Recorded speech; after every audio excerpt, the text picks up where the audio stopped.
So hello everyone, good evening. आप सभी का एक बार फिर से धुरीना के यूट्यूब चैनल पर स्वागत है। जैसे कि आप थंबनेल देख के आए गए होंगे इस वीडियो पर कि 3 महीने में अपनी एसएससी जीडी की तैयारी कैसे करें, रणनीति को देखने के लिए। उसके बारे में डिस्कस करते हैं। ठीक है। जैसे कि हमें पता है कि एसएससी जीडी की जो इस बार वैकेंसी है वो लगभग 39-40 हज़ार निकली हुई है। ठीक है। जो इसके फॉर्म्स हैं वो 5 सितंबर से भरे जाने शुरू हो चुके हैं और जो इसकी लास्ट डेट है वो 14 अक्टूबर रहने वाली है। मैं आपको एडवाइस करूंगा कि आप लास्ट डेट का वेट ना करें और अभी जल्दी से जल्दी अपना फॉर्म अप्लाई कर दें। ठीक है। हम्म। सो देखो, मैं आपको एक चीज़ बताता हूँ। किसी भी एग्ज़ाम की तैयारी करने से पहले हमें उसकी हर चीज़ डिटेल में पता होनी चाहिए, चाहे वो उसके सब्जेक्ट्स हों, सिलेबस हो, कितने क्वेश्चन आएंगे उस एग्ज़ाम में, कितने मार्क्स के रहेंगे, कितना टाइम मिलेगा, कितना कंपटीशन रहता है, कितनी कट ऑफ जाती है, कितने चांसेस हैं सिलेक्शन लेने के। ठीक है। और कितने टाइम में अपनी प्रिपरेशन कंप्लीट करी जा सकती है। ठीक है। जैसा कि अभी मैंने थंबनेल पे लिखा कि 3 महीने में अपनी प्रिपरेशन करें। It is not possible in 3 months. ये 3 महीने में पॉसिबल है ही नहीं, क्योंकि लाखों बच्चे, आपको पता है एसएससी जीडी के अंदर लाखों बच्चे प्रिपरेशन कर रहे होते हैं। ठीक है। और वो आपसे एडवांस है। अगर आप आज इस वीडियो को देख रहे हैं ना, तो इसका मतलब आप थोड़े से पीछे हैं। लेकिन इसका मतलब ये नहीं है कि आप अपनी प्रिपरेशन कर नहीं सकते हैं अच्छी। आपके पास में टाइम भी बहुत है अभी करने के लिए, क्योंकि जो आपका एग्जाम है वो लगभग नेक्स्ट ईयर होगा, 2025 में जनवरी फरवरी में एग्जाम होगा आपका। तब तक आपके पास में काफी टाइम है। ठीक है। बात यह है कि हमें अपनी प्रिपरेशन करनी कैसी है, उन बच्चों के साथ compete कैसे करना है जो बच्चे पिछले 1-1 साल से, 6-6 महीने से, 2-2 साल से अपनी तैयारी कर रहे हैं। है ना। अगर मान लो अभी अभी आपने 10th पास किया और आपकी एज 18 साल हो गई और अभी आप सोच रहे हैं कि मुझे एसएससी जीडी, जीडी मतलब जनरल ड्यूटी ना, कांस्टेबल की होती है, बट हम इसे जीडी के नाम से फेमस कर चुके हैं ना। सो क्या है कि अगर अभी अभी आपने 10th क्लास पास करी और आप 18 साल के हो चुके हैं और अभी आप ये सोच रहे हो कि मुझे अपनी प्रिपरेशन करके अभी लेनी है जॉब ये। ठीक है। इतनी मुश्किल भी नहीं है, क्योंकि जो इसका एग्जाम आता है वो इतना मुश्किल नहीं आता है, बहुत इजी सा आता है। और इसकी जो कट ऑफ है, यही कारण है कि वो बहुत ज़्यादा जाती है, क्योंकि इसका जो लेवल होता है वो थोड़ा सा बिलो रहता है। ठीक है। ताकि जो एवरेज स्टूडेंट है वो भी उसमें अच्छे खासे मार्क्स ले आता है। इसको आज इस वीडियो को आप पूरा देखना, इस एग्जाम के पूरे स्ट्रक्चर को समझ लेना, एग्जाम में कितने मार्क्स के आते हैं, सब कुछ। और मैं आपको कुछ टिप्स दूंगा कि आप अपनी प्रिपरेशन को कैसे और अच्छा और बेहतर बना सकते हैं। ठीक है। सो देखो, स्कीम ऑफ द एग्जामिनेशन क्या है। कंप्यूटर बेस्ड एग्जाम होता है आपका, CBE होता है ये। ठीक है। CBE, clear. The computer-based examination will consist of one objective type paper containing 80 questions. कितने क्वेश्चन आते हैं आपके? 80 क्वेश्चन आएंगे, 80% आएंगे, carrying 2 marks each with the following composition. कि जो हर मार्क्स है, हर क्वेश्चन है वो आपको 2 मार्क्स का होगा। ठीक है। देखो, पार्ट ए में क्या आपके पास में general intelligence and reasoning, reasoning के आपके 20 क्वेश्चन आते हैं। ठीक है। जो कि आपके 40 मार्क्स के रहते हैं। ऐसे ही सेम आपके पास में general knowledge and general awareness, ये आपका जीके का पार्ट होता है। ओके। इसमें आपके 20 क्वेश्चन आते हैं, वही 40 मार्क्स के रहते हैं। क्लियर। पार्ट सी आपका एलिमेंट्री मैथमेटिक्स होता है, इसमें आपके 20 क्वेश्चन, 40 मार्क्स। एंड इंग्लिश या हिंदी, इसमें से आपको कोई एक चूज करना होता है और इसमें भी आपके 20 क्वेश्चन आते हैं 40 मार्क्स के। ठीक है। इन दोनों में भी आपको कोई एक लैंग्वेज चूज करनी होती है, चाहे आप हिंदी में चले जाओ, चाहे आप इंग्लिश में, जिसमें आप ज़्यादा अच्छे हो। अगर आप हिंदी के ज़्यादा अच्छे क्वेश्चन कर सकते हो या आप इंग्लिश के ज़्यादा अच्छे कर सकते हो, तो उन दोनों में से आप एक को चूज करना, उसके अकॉर्डिंग अपनी प्रिपरेशन करना। क्योंकि जो आपका लैंग्वेज का पेपर है वो काफ़ी रोल उसमें करता है। ठीक है। इसके बारे में डिस्कस करेंगे कि आपको बेसिकली कौन सा पेपर चूज करना चाहिए। ठीक है। आपको जो टाइम है इसमें 60 मिनट्स का मिलेगा। 60 मिनट के अंदर आपको ये जो 80 क्वेश्चन है वो करने होंगे। ठीक है।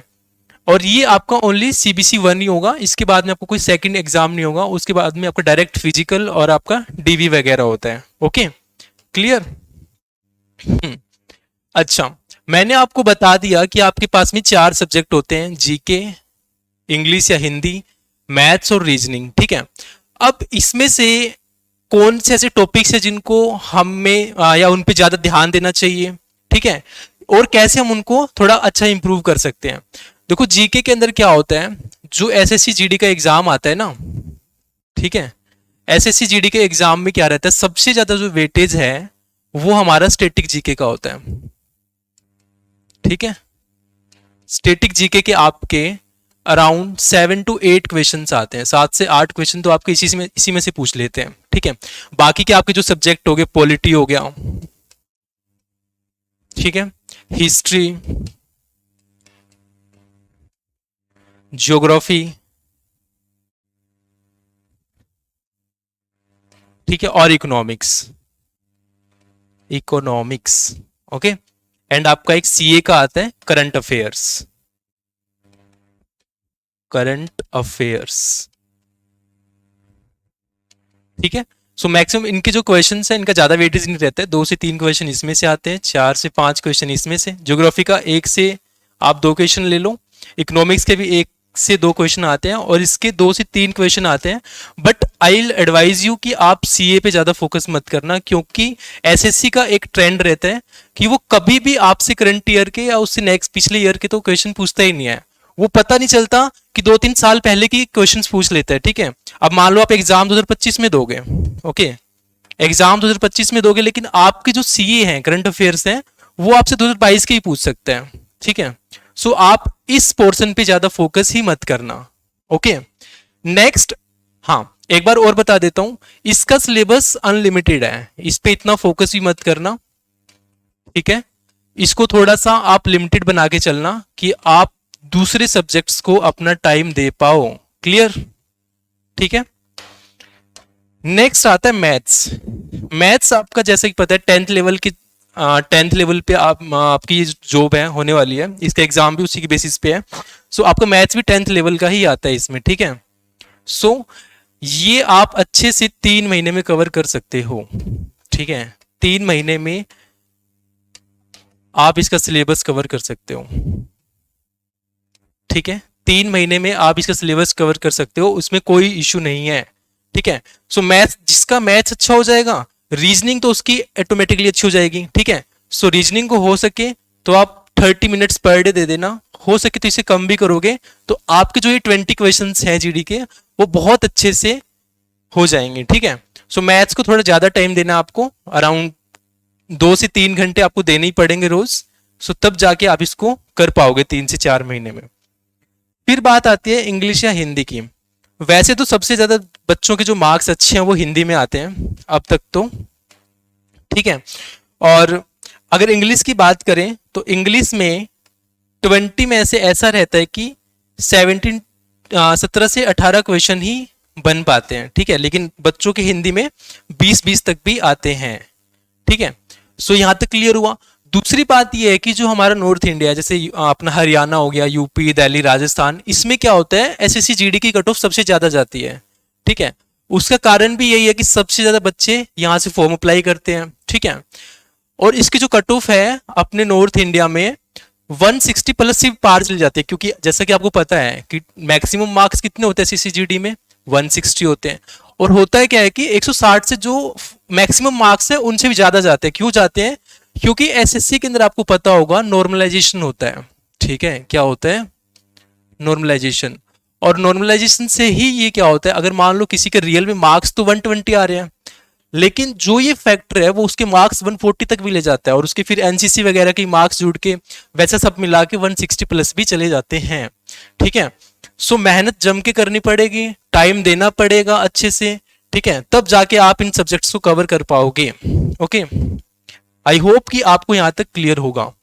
नेक्स्ट मैं आपको कुछ टिप्स दे रहा हूं जिससे आप अपनी प्रिपरेशन को थोड़ा और स्ट्रॉन्ग कर पाओगे, ओके। सो सबसे पहली बात है, बी रेगुलर। अगर आप किसी भी एग्जाम की प्रिपरेशन कर रहे हो तो उसके लिए सबसे फर्स्ट जो की है सक्सेस के लिए वो है रेगुलरिटी। अगर आप कंसिस्टेंट नहीं हो, प्रिपरेशन को सही तरीके से रोजाना नहीं पढ़ रहे हो, कर नहीं रहे हो, तो आप नहीं कर पाओगे, ठीक है। सो इस पे ध्यान देना। Complete syllabus as soon as possible, जितनी जल्दी हो सकता है अपना सिलेबस क्लियर करो, खत्म करो, ठीक है। उसके बाद में PYQs, जो हमारे प्रीवियस ईयर क्वेश्चंस हैं, ठीक है, आप उनको करो प्रीवियस ईयर क्वेश्चंस, ठीक है। इनको क्यों करो, क्योंकि एसएससी का एक ये भी ट्रेंड रहता है कि मैक्सिमम आप मान के चलो 70 to 80% क्वेश्चन आपके पीवाईक्यूज में से ही आते हैं, ठीक है। सो आप पीवाईक्यूज पे फोकस कर लो। उसके बाद में मॉक टेस्ट, काफी प्लेटफॉर्म्स हैं, आप उन पे जाके मॉक टेस्ट दो, जिससे आपको अपनी परफॉर्मेंस का आइडिया होगा कि मैं कहाँ स्टैंड कर रहा हूँ, ठीक है। मुझे और कितना अपने आप में इंप्रूवमेंट करना चाहिए, और मैं किन किन चीजों पे वर्क कर सकता हूँ, किस पार्ट पे वर्क कर सकता हूँ, ठीक है। क्योंकि this is the only way to improve your self, right. अगर आप इन चीजों को नहीं करेंगे तो आप पढ़े जा रहे हो पढ़े जा रहे हो, मान लो आप मैथ्स पढ़ लिया, आपने जीके पढ़ लिया, रीजनिंग पढ़ लिया, हिंदी या इंग्लिश पढ़ लिया, लेकिन क्या मतलब उस चीज का।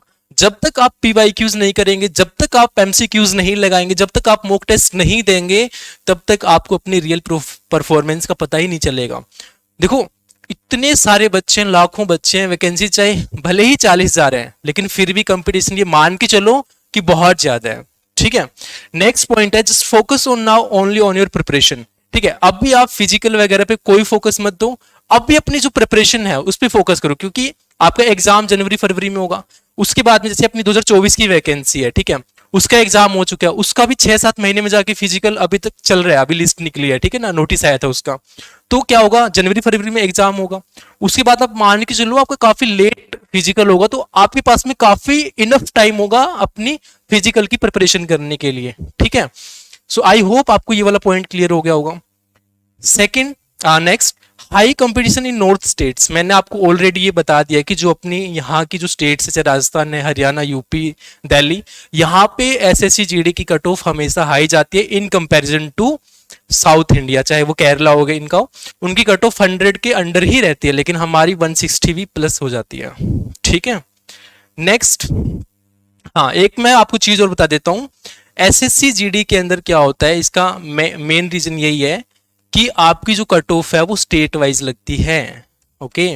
आपकी कट ऑफ स्टेट वाइज होती है, ठीक है। इसका रीजन यही हुआ, एसएससी ने ये इसलिए करा क्योंकि जिस भी स्टेट में बच्चा जाएगा वहां पे लैंग्वेज की प्रॉब्लम आती थी। मान लो आप हरियाणा से हो, आप केरला जा रहे हो, ठीक है, या आप तमिलनाडु जा रहे हो, आप साउथ की स्टेट में चले गए, आप नॉर्थ ईस्ट में चले गए, तो वहां क्या लैंग्वेज बैरियर होता है, ठीक है।